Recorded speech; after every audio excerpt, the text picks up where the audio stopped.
Hello friends, this is Carrie and welcome back to I Like Reddit channel. I hope you all are staying safe and healthy. Friends, today we have 3 stories out of the entitled Parent subreddit, plus an additional story out of the entitled People subreddit. I hope you guys enjoy the stories. Let's begin. Our first story is posted by Sam Klops. Karen at a comic book store of all places. This just happened a few days ago. Backstory. I've been an avid comic book collector since I was a kid, and I'm in my mid-30s now. Since COVID restrictions have eased up in my city, my local comic/hobby shop decided to have a rep from the CGC come in, do appraisals, and if you want, have it sent away to get it thoroughly looked over, get your book or books sealed, graded, which greatly enhances the comic's value. I decided to bring my Fantastic Four number 49, first appearance of Galactus, for all you comic nerds out there like me, signed by Stan Lee. Rest in peace, Stan. Enter the entitled mom, and EK behind me in line. The kid must have been like 16 or 17. I get a tap on the shoulder. EK. Hey, I see you have a signed book. Do you want to trade for it? Me. No thanks. This is my second most prized book, and it's been signed by the late Mr. Lee. EM. But my son has like 100 books that he could trade you for. I'll even throw in $100. EK. I really want that issue. That cover is legendary. Me. Sorry, kiddo. You're going to have to spend some time at cons or auctions to get your hands on this issue, and it won't be cheap. EM. He needs that comic.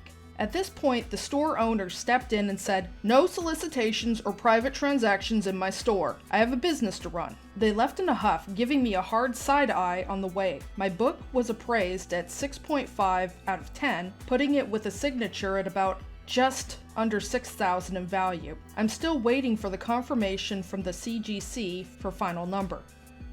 Our next story is posted by SatanFist0218. My sister and mother demand I watch The New Baby 3 out of 7 days a week. Cross post from Am I the A-hole? I got a few comments saying that this would belong here. My 25 female, younger sister 21 female is pregnant. For the last few weeks she's been demanding that my significant other 27 male and I babysit the new baby every weekend, Friday morning to Sunday evening, so that she and her significant other, 21 male, can have some cool-off time from being parents and not overstress. Each time I've laughed at her and shut it down with a quick, "Nope, I won't be." She'd get mad that I'm not helping her out. Yesterday, she got her mother involved. My mom called me and asked me why I was being a self-centered witch, so selfish that she didn't raise me this way. I told her that I'm a grown woman with my own house and life, and that if I wanted to watch kids as a second job, I'd have some. She sputtered something out about being a horrible person and hung up on me. My significant other and my one aunt are 100% with me. However, my mom, dad, and like 900 other family and friends they've got involved are calling me out on Facebook and blowing up my phone. Quick edit for a few of the same comments coming up. My mom knows the full story of what my sister is asking and essentially did the same thing to me when I was a bit older. She sees no issues with my sister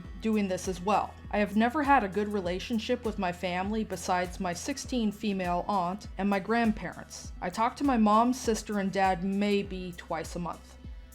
Update to the previous story. Hey everyone, thank you so much for the support on my last post. I thought I'd share the update and answer some questions now that the baby is here. A lot of the comments mentioned that our mother and sister probably spun some sort of a tale about how I was just refusing to help period and not take over 45% of the parenting. And well, no.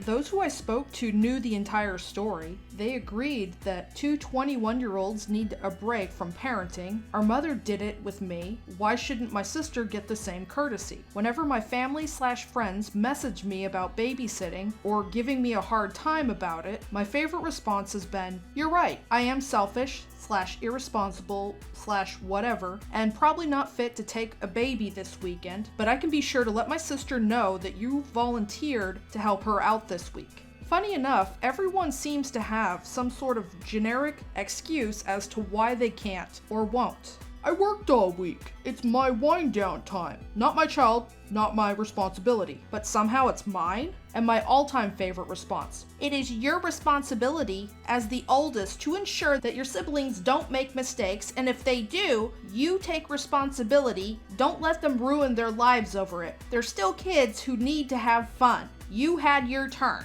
People of Am I the A-hole and entitled parents, please take a moment to reread the last response. What would your reaction or response be? The baby has been here under 2 weeks, and now my sister, her significant other, and our mother have left multiple messages and voicemails about when they can drop the baby off, their expectations on when I have the baby, routines, etc. Besides a quick, "not watching your baby this weekend," I've not answered or responded about it. My significant other and I took some advice and invested in a doorbell camera and a few others around the house. And most of you've called it. My mother and sister attempted to drop the baby off on my doorstep 6 days after it was born, knocked and tried to run. I spoke through the doorbell and told them to pick the baby back up or I would be calling CPS for abandonment. My younger sister, 16 female, called me an hour afterwards explaining our mother had attempted to leave the baby with her as well, but it only earned mom a dirty look while my youngest sister simply stepped over the carrier and walked out of the house. She's been staying with us since. My significant other and I have spoke to my younger sister to see how she would feel, and we have a meeting with a lawyer to see if we have any grounds to stand for my sister coming to live with us permanently, as our parents are threatening to call the police on my significant other and I for kidnapping / holding my youngest sister as a hostage. Oh, before I forget, this level of beautiful petty. Our aunt, the only one that has supported us, surprised my youngest sister, significant other and I and took us out to her cabin for the weekend, where my youngest sister posted pictures and tagged our mom, sister, and her significant other. Man, such an amazing weekend. Sure wished you guys were free to join.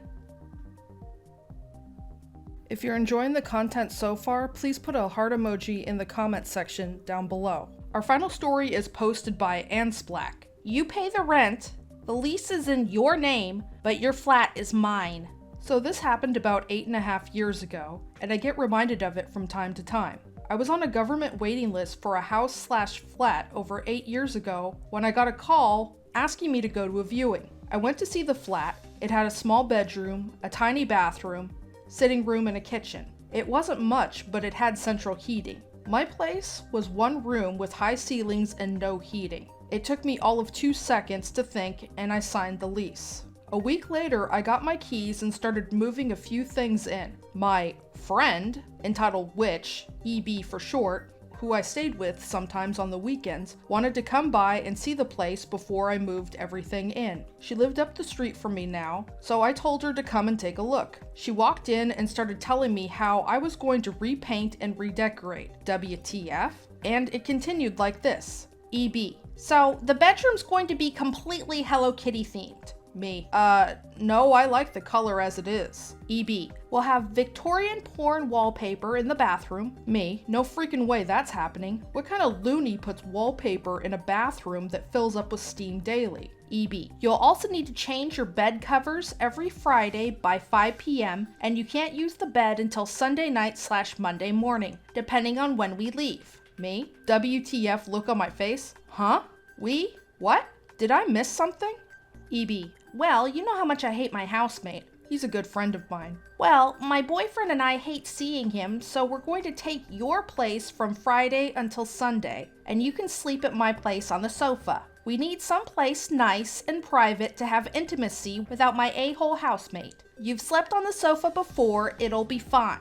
She gave me a huge grin and followed it with, or we could move in here and pay your rent, and then you can sleep on my sofa and pay my rent. Hers was not a government flat, and she paid at least 10 times more rent for her place. I put up with her ranting about how she was going to properly decorate for a couple of minutes, and she was sure to tell me not to move anything else in until she could inspect it and see if it was on her approval list before it came into the flat. Needless to say, I kicked her out and blocked her number on social media, etc. She spent a while bad-mouthing me, but thankfully enough people know how crazy she was, and probably still is. Edit. Wow, I went to bed and things blew up. Thanks for the love, upvotes, awards, and support. I'm completely blown away. I never expected this on my second post ever. I just wanted to add, when I stayed at her place on the weekends, it was because we were partying. I had my own place across the city. I wasn't homeless. She was an entitled Karen who just felt entitled to my life, her housemates' lives, and everything we own. We don't know how she got this way, but noticed it was worse after her breakup 10 years ago. Her current boyfriend seems to have pushed her over the edge into the lake of entitlement. That's all the stories I have for today. Links to the original Reddit post will be in the description box below. Please stop on by Reddit to show the OP some love and an upvote. If you enjoy my videos, please comment, like, share, and subscribe. Don't forget to hit the bell notification to let you know when I upload new videos. Thank you for watching and have a wonderful day.